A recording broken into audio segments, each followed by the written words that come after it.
विश्व के सभी 800 करोड़ भगवानों को सादर नमन। ये शब्द सुन के आपको बड़ा अचंभव लगा होगा कि ये 800 करोड़ भगवान कैसे हुए। ये बिल्कुल सच है। इस पृथ्वी का हर मानव भगवान है। बाकी इंसान से भगवान बनने की जो प्रक्रिया है वो कठिन है, क्योंकि भगवान बनने के लिए असत्य के सारे रास्तों को छोड़कर सत्य का रास्ता अपनाना पड़ता है।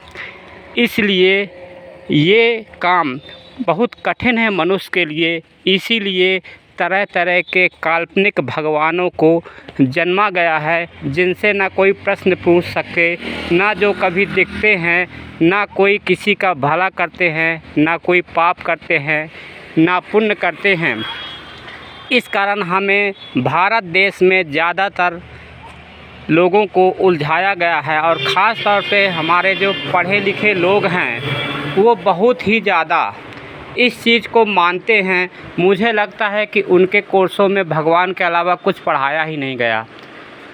दोस्तों, भगवान न कभी था, न कभी है और न कभी होगा। यह एक काल्पनिक रचना है जो कुछ गिने चुने होशियार लोगों द्वारा बनाए गए हैं। इसलिए मैं सभी भगवानों को बारंबार प्रणाम करता हूँ। एक कदम इंसान से भगवान की ओर प्रण करने की ज़रूरत है। आप पूरी दुनिया को भगवान में बना सकते हैं, आप भी भगवान बन सकते हैं।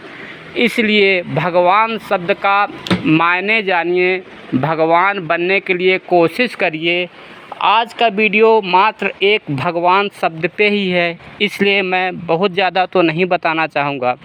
और एक बात और है कि यदि भगवान कहीं होता तो लाखों करोड़ों हत्याएं होती हैं, लाखों करोड़ों बलात्कार होते हैं, इतने सारे पाखंड और झूठ होते हैं। भारत के इतने नेता, ख़ास तौर पे जो जेलों में होने चाहिए, वो आज बड़े बड़े विधायक, सांसद, पार्टी के गवर्नर बने हुए हैं, जिनके हर एक नेता के प्रति इतने षड्यंत्र रचे गए हैं। ऐसा कोई नेता नहीं है भारत देश का जो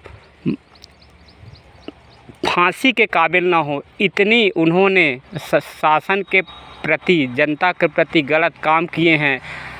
कितने लोगों को उन्होंने मरवाया, कितने को घर उजाड़े, कितने बहनों का बलात्कार किया। ये भारत देश के नेताओं की कहानी है।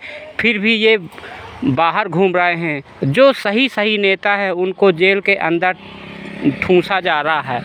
ये है भारत देश के भगवानों का चमत्कार। यदि एक भी कोई भगवान होता तो उन लोगों को बचाने ज़रूर आता। इसलिए दोस्तों, ये भूल जाइए, भगवान शब्द को ही भूल जाइए, अपने डिक्शनरी से निकाल दीजिए और इंसान बनिए। और इंसान बनने के बाद ये धीरे धीरे यात्रा भगवान की ओर चली जाएगी। और जिस दिन आप भगवान बनने लायक हो जाएंगे, आपको भी लोग जिंदा ही पूजने लगेंगे। और ऐसे ही हमारे महापुरुषों के साथ हुआ है।